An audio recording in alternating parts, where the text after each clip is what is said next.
Please ہمارے channel medical information کو subscribe کریں، شکریہ۔ السلام علیکم، میں ہوں عثمان علی اور آپ دیکھ رہے ہوں میڈیکل انفارمیشن۔ اگر آپ ہمارے چینل پہ نیو آئے ہو تو پلیز ہمارے چینل کو سبسکرائب کرو، ساتھ ہی بیل آئیکن پر کلک کرو تاکہ ہمارے نیو آنے والی ویڈیو آپ کو سب سے پہلے مل سکے۔ چلو چلتے ہیں ویڈیو کی طرف۔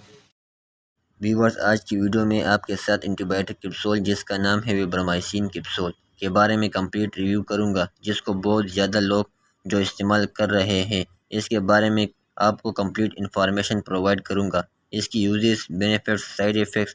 تو ویورز، اس کے ہم ایکٹیو کمپوزیشن دیکھیں تو اس میں سنگل کمپوزیشن پایا جاتا ہے جس کا نام ہے ڈاکسیسائکلین۔ ڈاکسیسائکلین جو ایک اینٹی بائیوٹک ہے۔ ڈاکسیسائکلین 100 mg میں آتی ہے، یعنی ویبرامائسین کیپسول میں اویلیبل ہوتی ہے۔ اس کے ایک پیک میں 120 کیپسول اویلیبل ہوتے ہیں۔ اب ہم آتے ہیں ویبرامائسین کیپسول کو کن کنڈیشن میں استعمال کیا جاتا ہے۔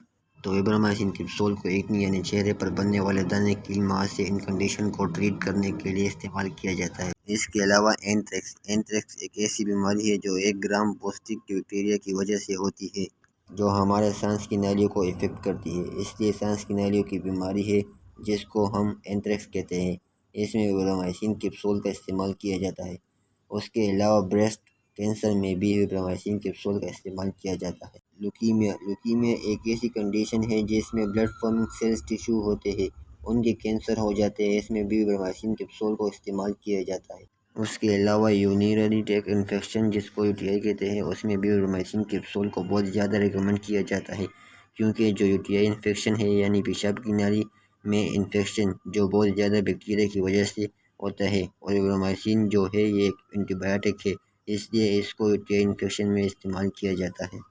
اور اگر آپ کے پیٹ میں کوئی انفیکشن ہو گیا ہے اس میں بھی ویبرامائسین کیپسول کو دیا جاتا ہے۔ اس کے علاوہ ملیریا میں بھی ویبرامائسین کیپسول کا استعمال کیا جاتا ہے، کیونکہ یہ ایک اینٹی بائیوٹک ہے۔ اس کے علاوہ آفٹالمک انفیکشن یعنی آپ کی آنکھوں کی کوئی انفیکشن جس کو آئی انفیکشن کہتے ہیں، جو کہ کسی بیکٹیریا کی وجہ سے ہوتے ہیں، اس میں بھی ویبرامائسین کیپسول کا استعمال کیا جاتا ہے۔ اس کے علاوہ نمونیا میں بھی ویبرامائسین کیپسول کا استعمال کیا جاتا ہے، لیکن زیادہ تر دیکھا جائے ڈاکسیسائکلین جو ہے یہ زیادہ تر ایکنی وغیرہ کو یعنی اسکن پر ہونے والی انفیکشن ایکنی وغیرہ کو ٹریٹ کرنے کے لیے بہت زیادہ استعمال کیا جاتا ہے۔